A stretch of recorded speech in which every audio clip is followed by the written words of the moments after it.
پیارے بچوں، اب کہانی سنو آج میں آپ کو کہانی سناؤں گی جنگل کہانی۔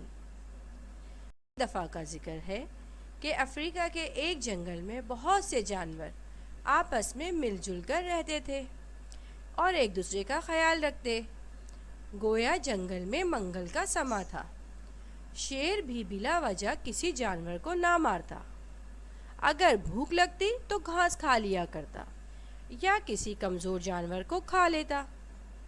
جنگل کے جانور آپس میں ہنسی خوشی زندگی بسر کر رہے تھے کہ ایک دن نہ جانے کہاں سے ان کے جنگل میں ایک لومڑی آ گئی۔ بچوں، آپ تو سب جانتے ہی ہیں کہ لومڑی کتنی چالاک ہوتی ہے۔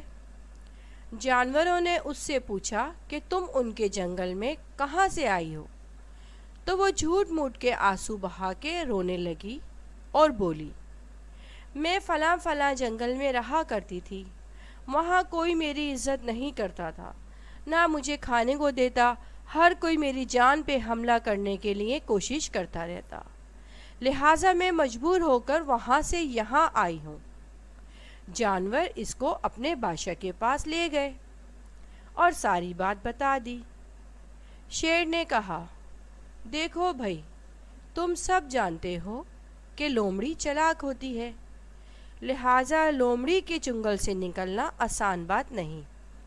میں اس کو یہاں رکھنے کے لیے تیار نہیں ہوں، باقی تم ساروں کی مرضی۔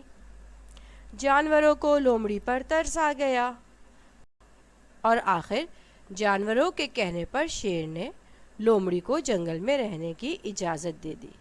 لومڑی کیونکہ لومڑی ہی تھی، آخر اس کے چنگل سے نکلنا بھی آسان نہ تھا۔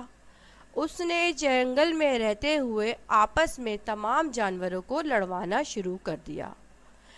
کچھ عرصے بعد ہر جانور دوسرے جانور کی شکایت لے کے شیر کے پاس جانے لگا۔